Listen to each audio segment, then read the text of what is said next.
Conheça os conceitos do mundo corporativo de forma leve, descomplicada, com conteúdo, como você nunca ouviu.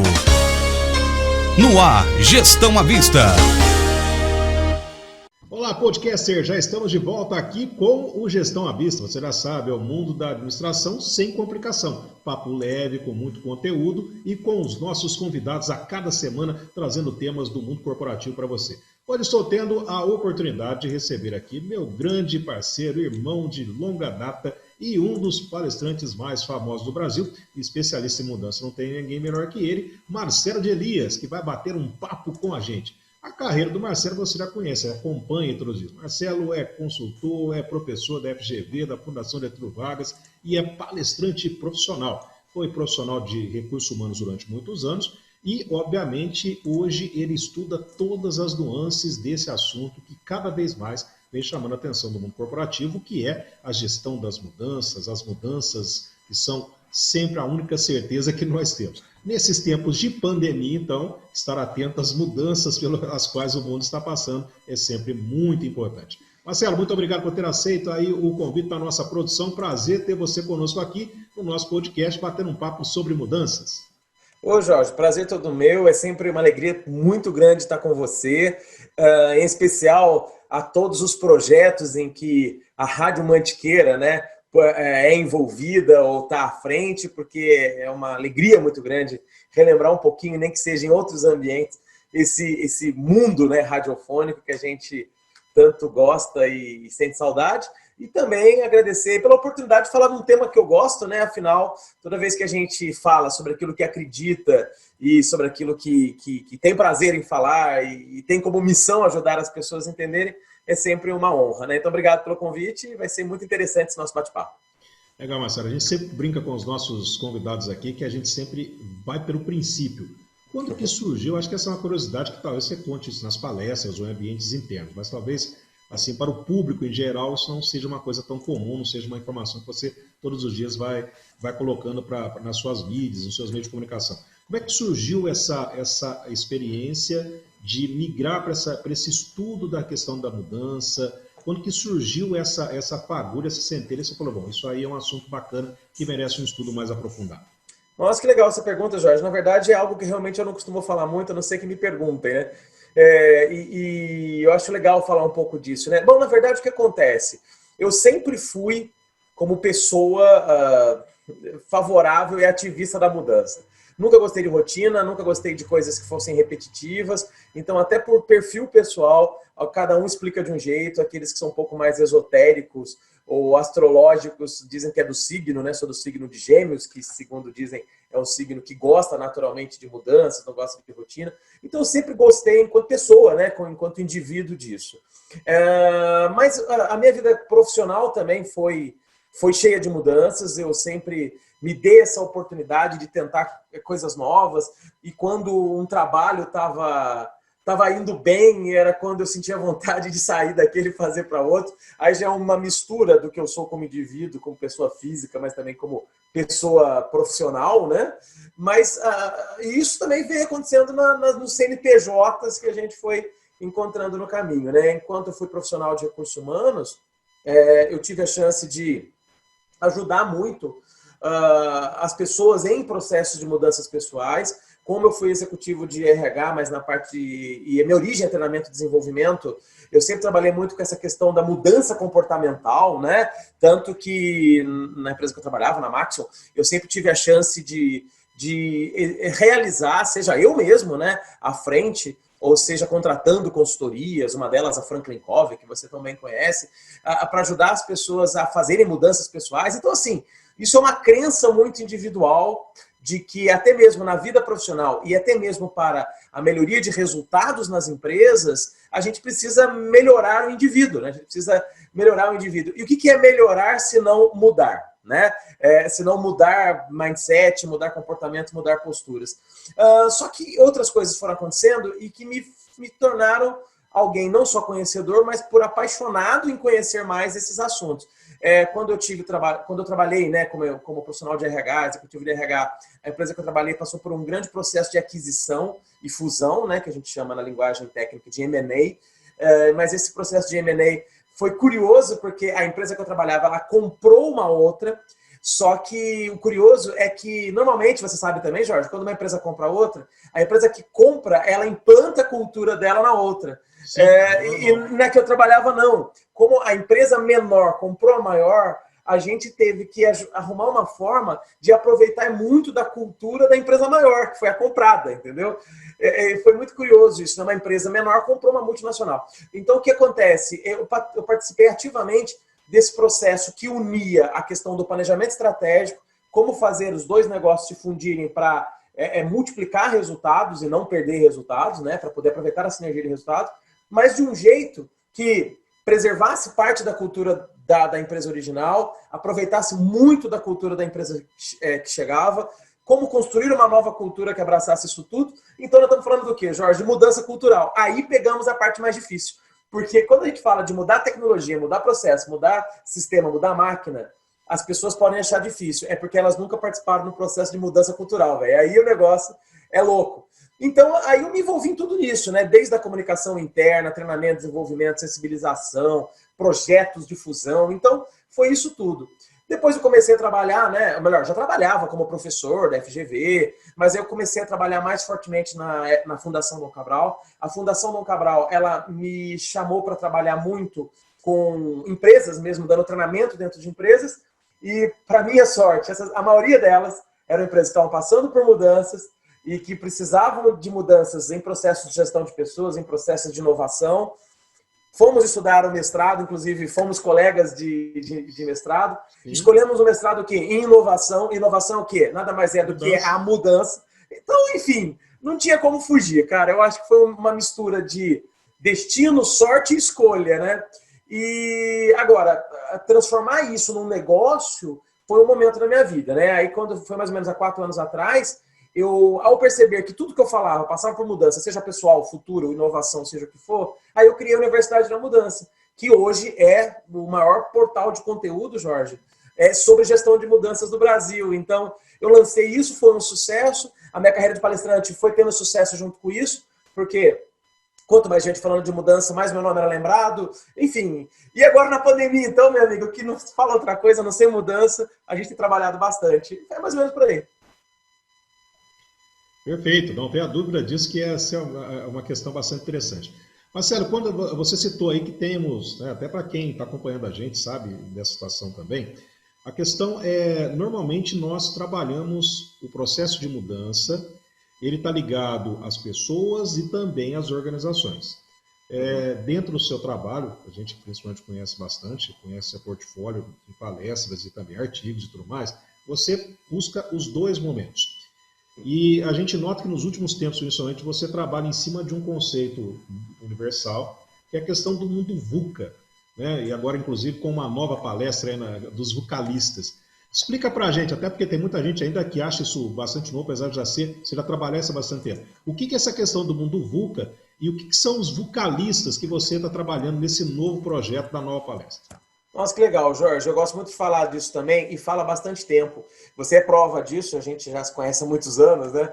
Muito tempo por isso. Potechão, né?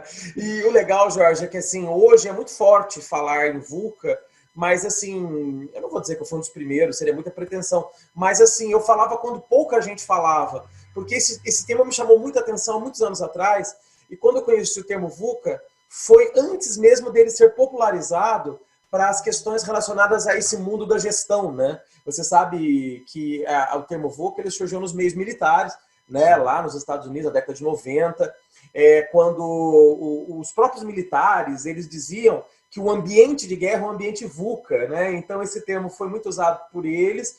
E quando chegou lá no ataque das Torres Gêmeas, né? Aquele ataque terrorista que foi uma coisa assim, terrível para o mundo, mas cinematográfico enquanto estratégia, né?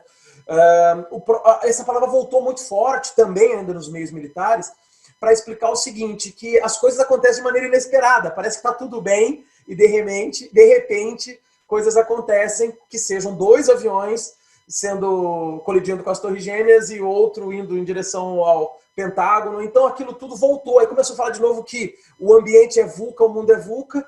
Aí algumas escolas de negócio começaram a falar, peraí, isso não é só para ambiente de guerra, para ambiente de ameaça, para ambiente de terrorismo. O mundo é assim. Existem alguns professores, Jorge, conheço até um que eu gosto muito, o professor Nepô, que ele defende a ideia de que não devemos chamar o mundo de VUCA. Ele fala que VUCA é o cenário, é o momento que vivemos, sabe? E tem outros também que falam de modelo VUCA, que é um modelo de gestão, modelo de negócio. Eu, como um pesquisador e também estudioso do tema, eu defendo a ideia do mundo VUCA.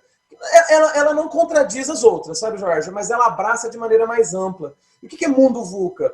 Eu costumo dizer o seguinte, que não é um momento nem é um modelo de negócio, é a realidade do mundo. O mundo ele é volátil, incerto, complexo e ambíguo. Aí quem está nos acompanhando agora fala assim, pô, então não é VUCA, é VICA. Mas é que o VUCA é em inglês, em português seria realmente VICA, né? São 4 palavrinhas, por isso que é o VUCA ou VICA. O mundo é volátil, ou seja, todo mundo muito rápido, né? A volatilidade é alta. Algumas pessoas chamam isso de mundo líquido, né? Eu gosto muito também dessa terminologia. O mundo é incerto, ou seja, ele tem um certo grau de imprevisibilidade. É difícil prever o futuro. Antes é mais fácil, Jorge.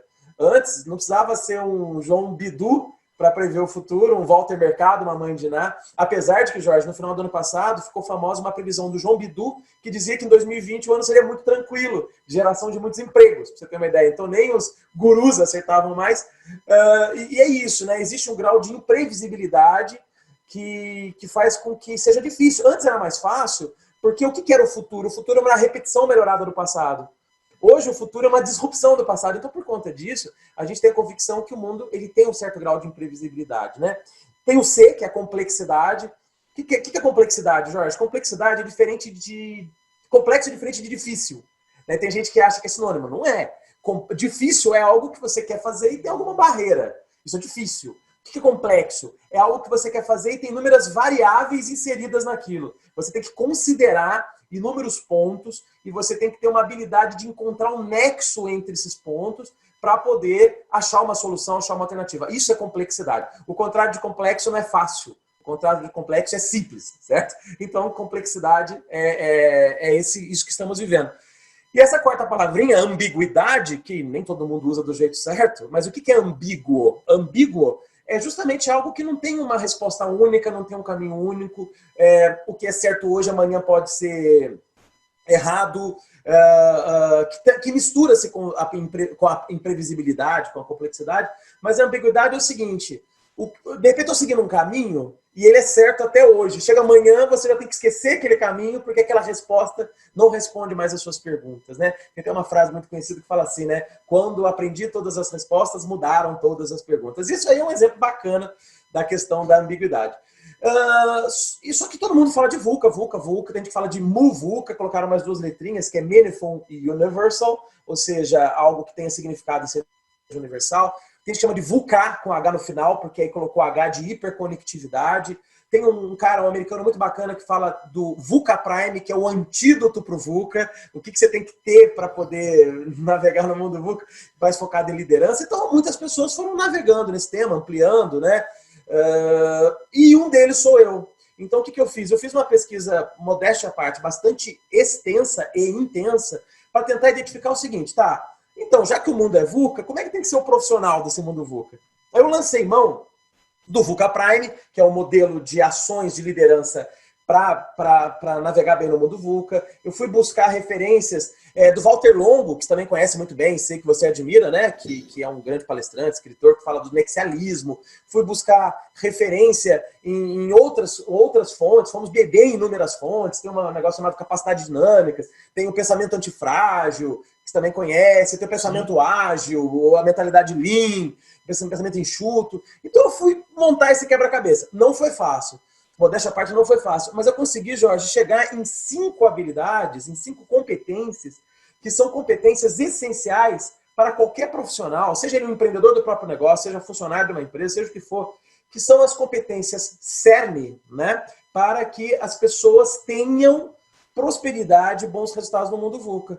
E eu batizei, isso é um termo meu, ele ainda é novo, pouca gente conhece, eu chamei isso de os profissionais VUCalistas. Tem gente que fala que que eu fiz menção a mim mesmo, né? Porque eu sou vocalista da banda Playmobil. Então, você tá falando... Não tem nada a ver vocalista com vocalista, nem tribalista, né? Na verdade, vocalista é aquele profissional que está preparado para o mundo VUCA. É isso. Basicamente é isso. E quais são essas habilidades, Marcelo? Essas 5 competências que você citou aí para a pessoa ser um profissional vocalista, que não tem nada a ver com o vocalista da banda e também não tem nada a ver com o tribalista, que aliás era uma ótima banda com o Carlinhos Brau, o Arnaldo e a Marisa, né? Marisa, foi histórico, né? Então, Jorge, são 5, tá? São 4 que tem a ver com o VUCA. Então, para cada letrinha do VUCA, a gente pode encontrar uma, então são 4, e mais uma quinta que fortalece as 4, certo? Que potencializa as outras 4. Então são 5, tá? São 5 habilidades essenciais para o mundo VUCA, que a gente chama de habilidades dos profissionais vocalistas. Aí já tá brincando com a palavra, né? Eu falo assim que vocalismo, né? Então a gente vai brincando.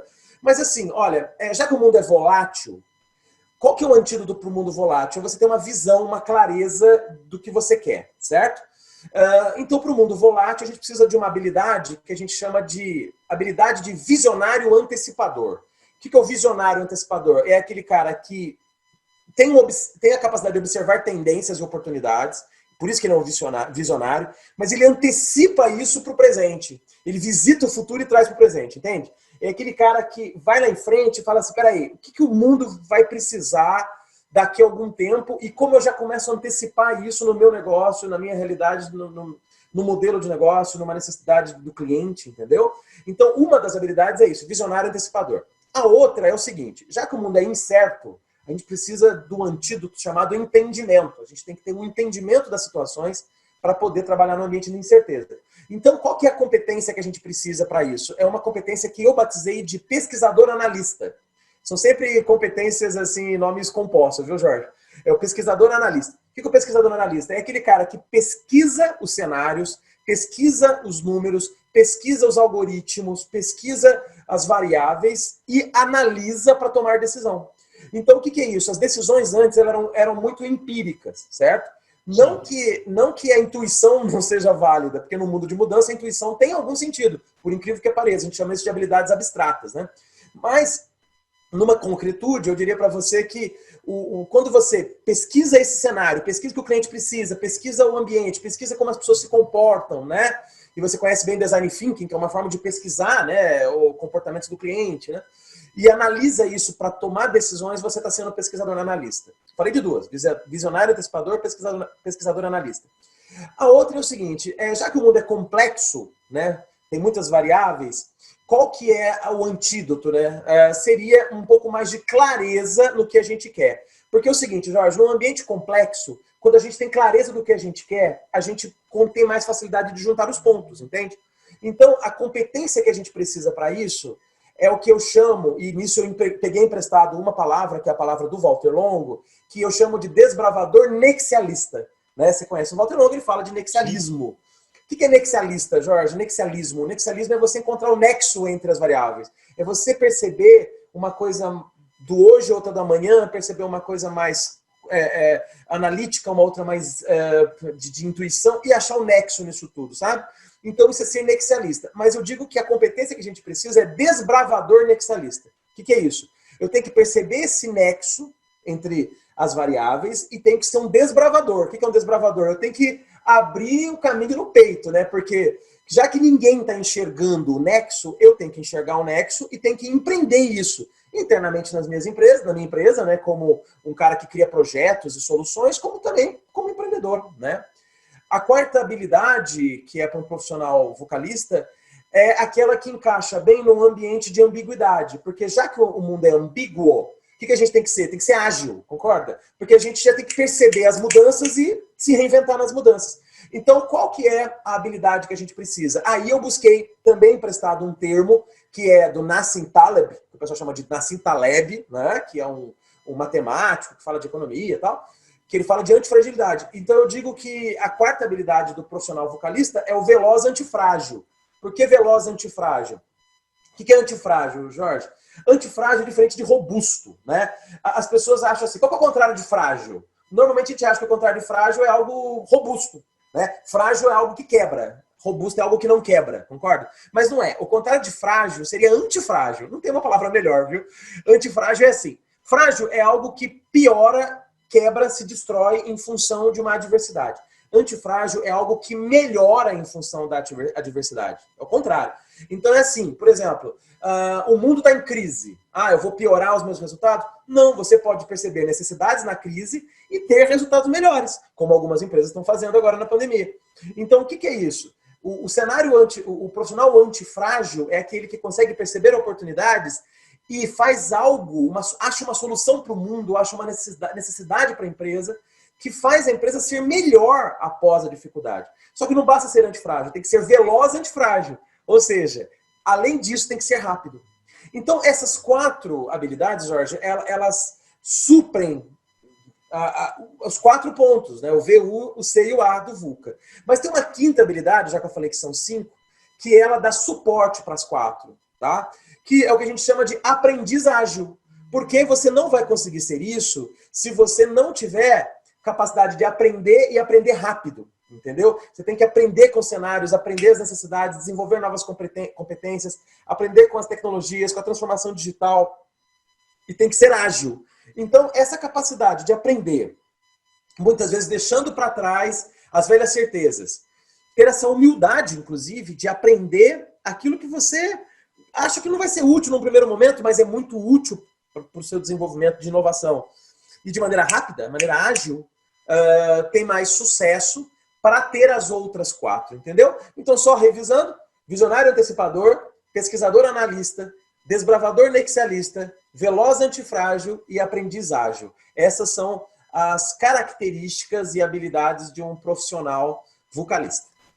Muito bem, você está acompanhando o podcast Gestão à Vista. Estamos conversando hoje com o palestrante top 5 do Brasil, especialista em mudança, Marcelo de Elias, está contando para a gente um pouco sobre as mudanças, o mundo VUCA, etc, etc. Marcelo, mas do ponto de vista conceitual, a questão da gestão da mudança, apesar de a gente viver esse mundo volátil, ambíguo, né, complexo, etc., ainda tem muita organização, muita empresa, né, e depende inclusive de segmento e tamanho, que é muito resistente à questão da mudança. Você que estuda as mudanças, não só no seu trabalho palestrante, é como você mesmo diz, no trabalho como professor principalmente, a gente nota, e também sou professor, a gente sabe dessa situação. Na sua opinião, por que existe tanta resistência às mudanças, mesmo a gente sabendo que, né, como diria Heráclito, era a única certeza? Qual é o motivo? As empresas ficam agarradas a um modelo de sucesso anterior, é comodismo, é a falta do conhecimento. Nas suas pesquisas, o que você pode trazer para que nos acompanhe nesse momento, para que muitas vezes ainda haja muita resistência às questões de mudança? Nossa, é tudo isso junto, Jorge. Inclusive, você já disse uma das principais causas, que é o apego ao modelo de sucesso, né? Inclusive, o próprio Jim Collins, no livro Feitas para Durar, né, e Feitas para Vencer, ele exaltou um tanto quanto de empresas que tinham metodologias robustas, que fizeram delas empresas longevas ou de sucesso, mas depois ele mesmo lançou Como as Gigantes Caem, que é um livro que fala justamente que muitas empresas quebravam por arrogância empresarial. O que é essa arrogância empresarial? Que inclusive é uma das 22 leis do fracasso, né, que eles falam. O que é arrogância empresarial? É o apego a algo que está funcionando, aí você não dá atenção a sinais emergentes, a novos entrantes, a produtos substitutivos, a novas tecnologias, e nisso que acontece? Você começa a falar assim, cara, eu tô bem, eu tô dando certo, então eu não preciso mexer com isso. Só que quando a empresa percebe, é tarde demais. Aí já teve um outro negócio que disruptou o mercado dele, já teve uma outra ideia que disruptou o que ele fazia. Então, o que a gente percebe? Que um dos grandes vilões, se não o maior, a gente não consegue ponderar qual é mais do que o outro, mas um dos grandes vilões é o apego ao modelo de sucesso, é do tipo, sempre foi assim, sempre deu certo, tá dando certo, estamos ganhando dinheiro. Jorge, eu costumo dizer que existem 2 grandes vilões nas empresas. Um vilão é o resultado ruim, o péssimo resultado, né? Porque assim, se você está tendo prejuízo, isso é péssimo, isso é ruim. Vira um barata-voa dentro da empresa, um bate-cabelo que você, às vezes, você perde o negócio, não é nem pelo resultado ruim, é por não saber gerir aquilo, né?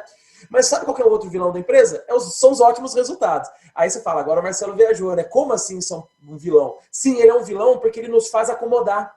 Ele nos faz falar assim, pô, tá dando certo, tá dando dinheiro, tô ganhando dinheiro, então vamos preocupar com o quê? Só que nisso aí tem um ou outro cliente que está insatisfeito, que começa a falar mal de você, aí você perde um cliente aqui, você fala, mas eu tenho outros 1 milhão de clientes. Aí acontece isso, aí a empresa está tendo desperdício, está saindo dinheiro pelo ralo, ela fala assim, não, é tudo rico. Pronto, quando vê, já foi, né? Então tem várias razões. Uma é isso, a outra é o próprio comodismo, que também tem origem nisso, né? Nesse modelo de apego.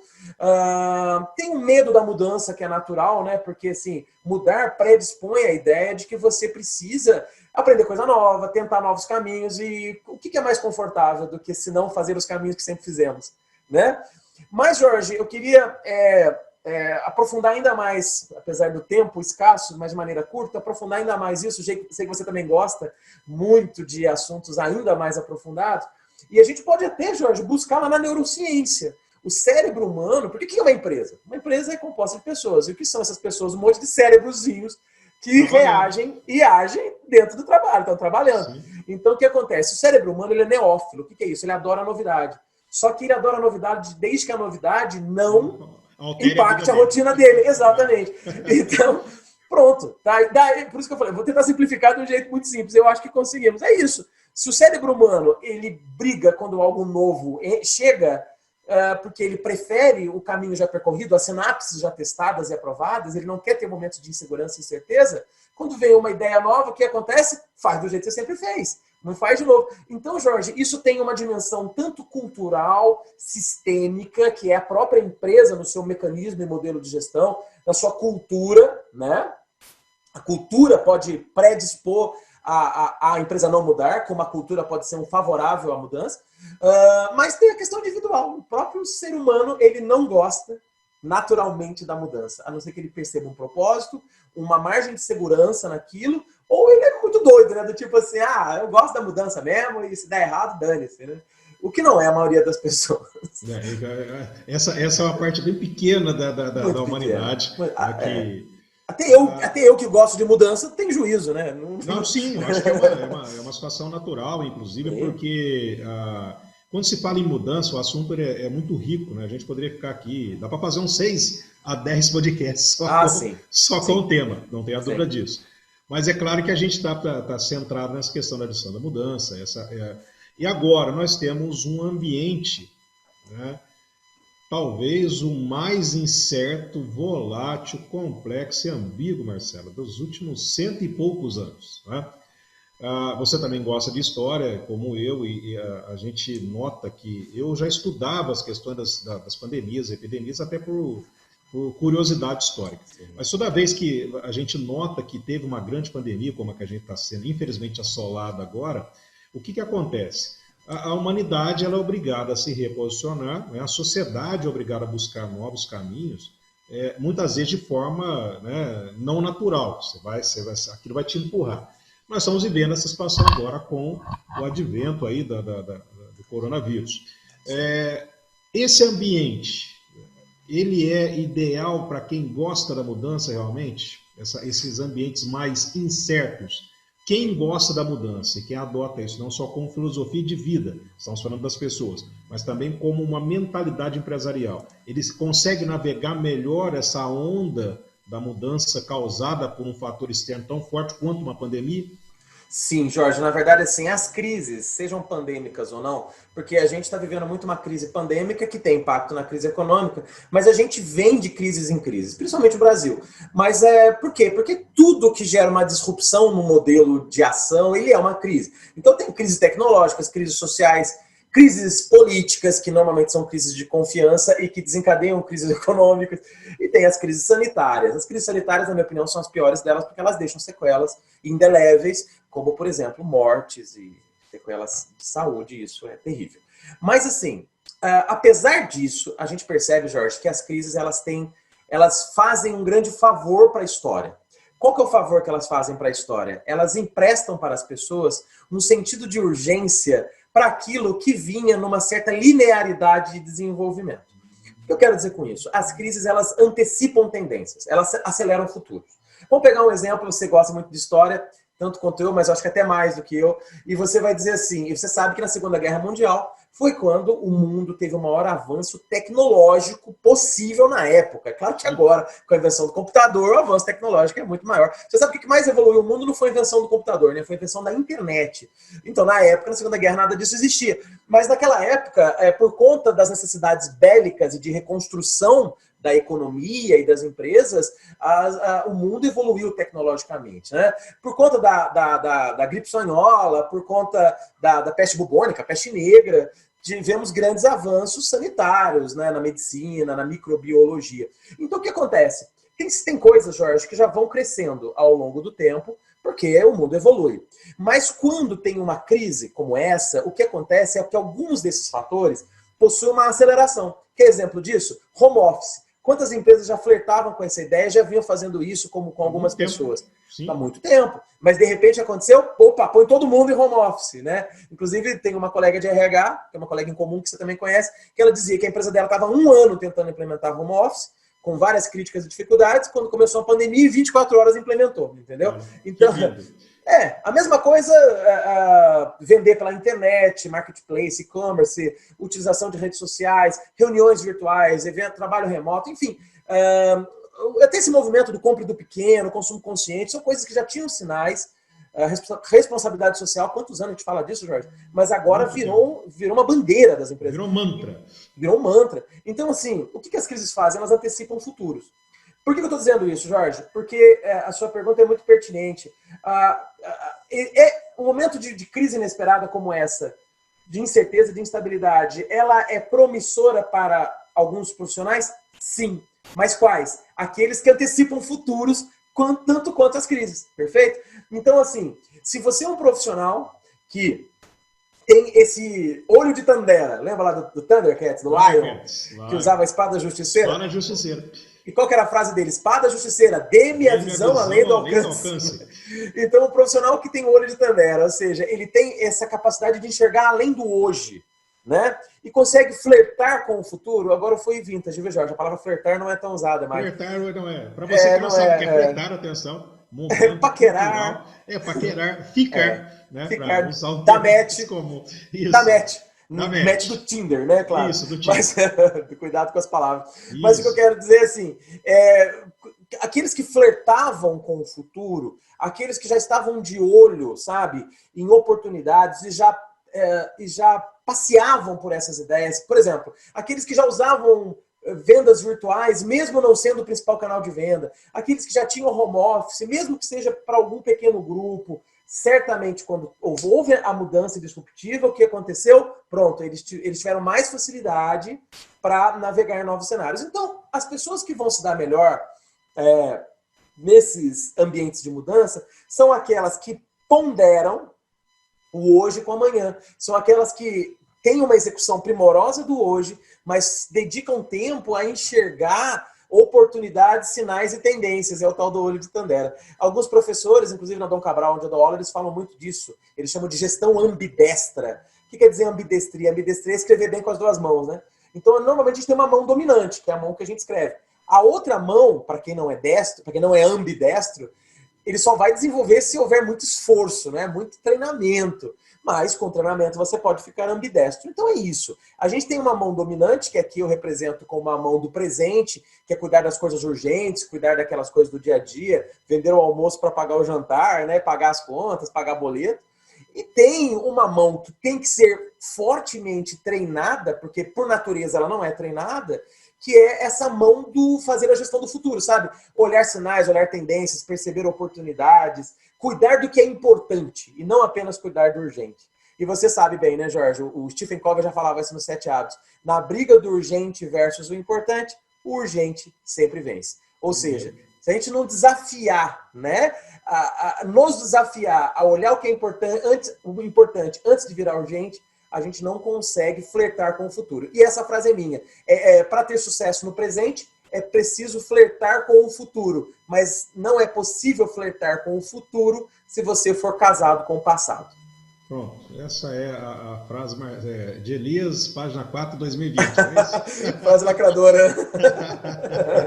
Estamos conversando com o Marcelo de Elias, palestrante top 5 do Brasil e o curador da Universidade da Mudança. Você conhece o maior portal, né, o maior portal que contém todos os conteúdos de mudança, o Aniversário da Mudança. Você acha lá, inclusive, também alguns artigos meus, de vez em quando, a gente aparece, dá um tostão da voz por lá também e dos textos. Marcelo, essa questão, quando você me citou, 4, 5 anos atrás, você começou a pensar na Universidade da Mudança, você imaginava, né, já estava projetada essa questão, né, eu quero ter o maior portal de conteúdo de mudança do país, ou foi algo que foi se tornando orgânico e hoje é realmente um local de consulta constante, né? Eu, por exemplo, sempre recomendo aos meus alunos, nas instituições onde leciono, quando a gente vai falar alguma coisa sobre gestão de mudança, além da bibliografia normal, a gente sempre endereça a galera para o portal, para que eles possam ter acesso a conteúdos. Hoje, conta para quem não conhece, né? O que você vislumbra realmente da Universidade da Mudança? Seria mais do que um portal, obviamente. Na verdade, ele é um canal de conhecimento, né, Jorge? Tanto que o slogan da Universidade da Mudança é conteúdo para os incomodados, porque os acomodados não querem mudança, né? Sim. Tem até aquela frase, né? Os incomodados que se mudem, mas na verdade são os incomodados que mudam as coisas, né? Então, cara, eu nunca imaginei que isso fosse ter o sucesso que tem.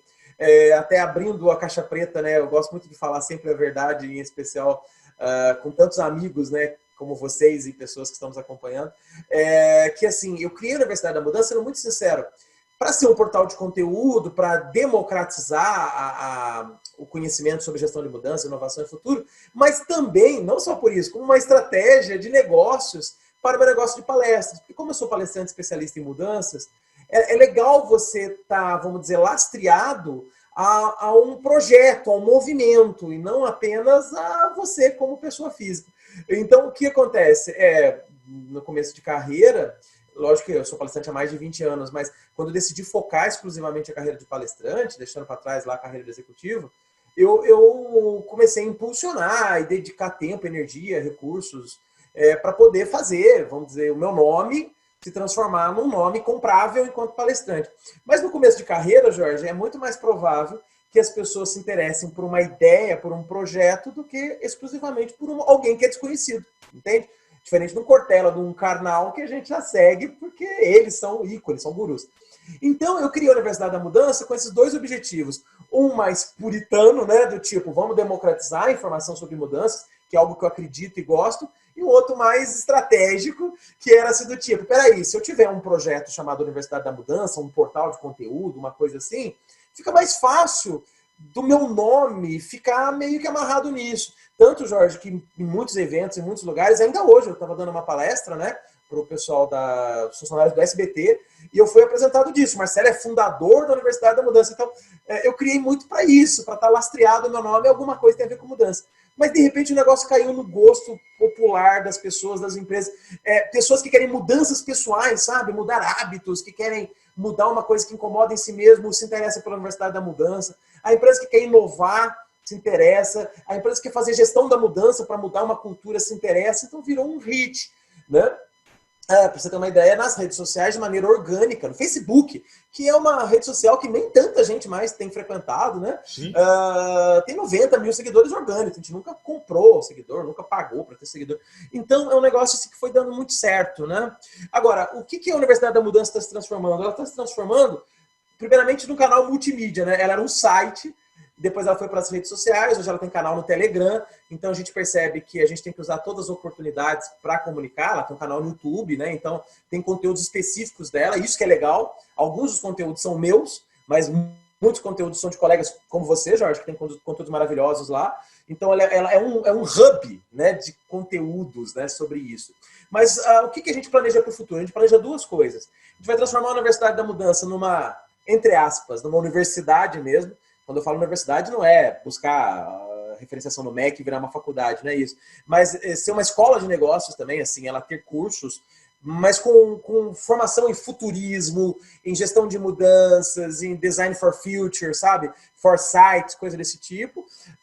Bem inovadores, assim, vamos dizer, só para como referência, como se fosse uma Singularity University, né? Mas isso é um projeto muito ousado para daqui a 2, 3 anos. E um projeto um pouco mais atual é de transformar a Universidade da Mudança num hub de profissionais, assim, sabe? Do tipo, a gente, sobre o ícone da Universidade da Mudança, criar, por exemplo, um grupo de gestores de mudança, entendeu? Que vão estar lá discutindo, trocando boas práticas. Eu ainda sinto falta disso, né? Por que a Universidade da Mudança ela tem um trabalho de curadoria, onde a gente identifica conteúdos para as pessoas, mas é que a gente quer que ela seja também uma geradora de conteúdos próprios, entendeu? Onde outros profissionais, especialistas em gestão de mudanças, também participem desse hub, né, para que possam contribuir com as suas experiências, principalmente boas práticas, né, o que eles estão fazendo nas suas empresas. Isso dá trabalho, porque isso é conciliado com outras carreiras minhas, eu não estou sozinho nessa, mas ainda assim sou eu que capitaneio isso tudo, né? Mas está dando certo. Não, isso que é importante. Felizmente, tudo que é bom dura pouco, vamos caminhando para o final do programa. Marcelo, eu sempre peço para que o nosso convidado da semana deixe algumas dicas para quem nos acompanha aqui, né? Pode nos acompanhar pelo canal do YouTube, pelos agregadores, Spotify, etc. Cada mês a gente vai ampliando aí a questão do Gestão à Vista, que é um projeto muito bacana que a gente está aqui junto com o pessoal da JHS e da Rádio Mantiqueira também. E eu gostaria que você aproveitasse essa última intervenção para que você deixasse algumas dicas aí para aquela pessoa que está nos ouvindo agora, ou está nos assistindo, pode ser pelo canal do YouTube também, onde tem a nossa imagem, aquela pessoa que se identificou com essa questão, que como nós, né, porque eu também, é comum com você dessa situação de se incomodar muitas vezes com as questões, né, que entrar no marasmo, né, não é uma coisa que faz parte da nossa vida. A pessoa se identificou agora, falou, nossa, isso está acontecendo comigo, é exatamente isso, eu preciso mudar, né? O que você pode deixar de dica principal para a pessoa que está ali incomodada, mas está ao mesmo tempo acomodada, quer mudar, mas está com medo, né? Sabe aquela história, não desocupa a moita? E aí, dá uma dica prática aí para a pessoa poder fazer isso.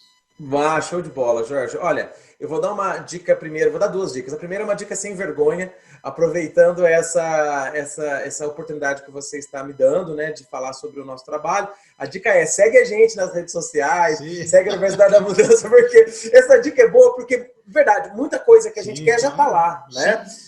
Então, assim, se alguém quiser seguir no Instagram, é Marcelo D. Elias, no LinkedIn, e também a própria Universidade da Mudança, vai ser muito, muito interessante. Mas eu digo que é uma dica sem vergonha, que eu estou só aproveitando essa sua gentileza e generosidade. Isso. Mas a melhor dica que eu posso dar, Jorge, tentando sintetizar um conjunto de coisas que a gente poderia falar, e da qual também já estou me convidando a fazer outro podcast junto com você, né? Estou me convidando, porque esse é um assunto infinito, né? Porque mudança é infinita, né? Mas assim, mas a principal dica que eu posso dar é o seguinte, não tenha medo da mudança.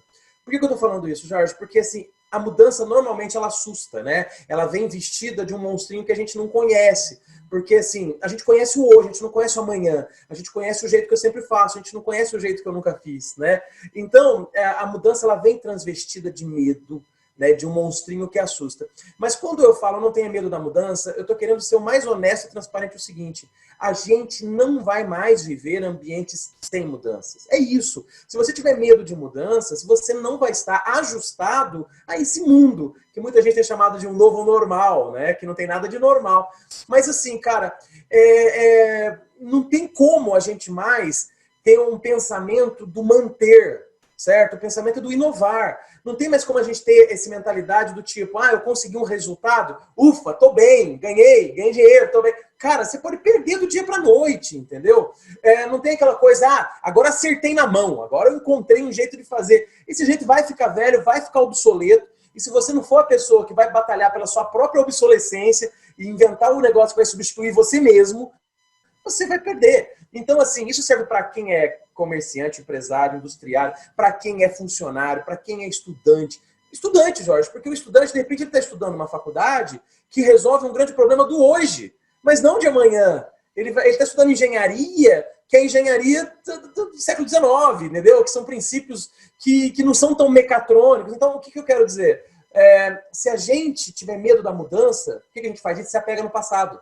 A gente se apega no, mas sempre foi assim que eu sempre fiz, foi assim que eu estudei, foi assim que eu aprendi. E esse é o primeiro passo para a morte. Não a morte física, mas a morte da competência, a morte dos negócios, a morte do nosso futuro promissor. Então, Jorge, para passar essa pandemia, vai vir outra crise. Tomara que não seja uma crise pandêmica, sanitária. Mas virão outras crises. Então, de crises em crises, o mundo vai involuindo em alguns pontos, mas ele vai evoluindo, ele vai mudando e a gente tem que mudar junto. E a única coisa que a gente tem que ter a certeza é de que mudança é a certeza, entendeu? Não existem mais ambientes estáveis, né? Tem até um vídeo muito antigo, você lembra, Jorge, do professor Luiz Marins? O vídeo dele falava assim, mudança, acho que era isso, mudança, a única certeza estável. Você lembra dessa palestra? Lembra? Cara, ele falava isso lá em década de 90, cara. Mudança, a única certeza estável. E o que o Marins, ele era um visionário? Creio que sim, mas não apenas visionário, ele era um cara que estava falando de um princípio, que é o princípio da mudança. Isso vai sempre existir.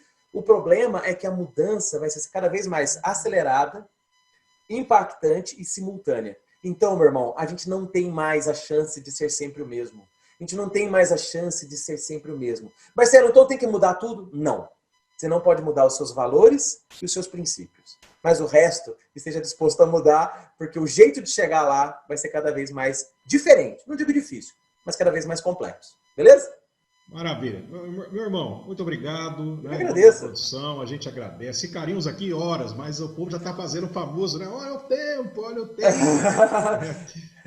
Obrigado, então, legal. Também aí a JHS Studio, toda a equipe da Rádio Mantiqueira. E eu fico muito feliz, de fato, de estar com pessoas tão interessadas aqui em levar informação e conhecimento e provocação para as pessoas, né? Obrigado, eu que agradeço. Muito obrigado. Conversamos aqui hoje no nosso Gestão à Vista, nosso podcast semanal, com o grande Marcelo de Elias, nosso palestrante, nosso especialista em mudança, mas acima de tudo, nosso amigo, né? Que essa é uma qualidade imprescindível. E ele, a qualquer momento, estará de volta aqui conosco na nova temporada, em novos episódios, falando sobre outros assuntos interessantes, que você já sabe. O Gestão à Vista, ele traz o mundo da gestão sem complicação para você. Próxima semana, novo convidado, nova convidada, um novo tema, sempre com muito conteúdo e leveza para você. Fique com Deus, se cuida e tchau! Você ouviu Gestão à Vista. Até a próxima!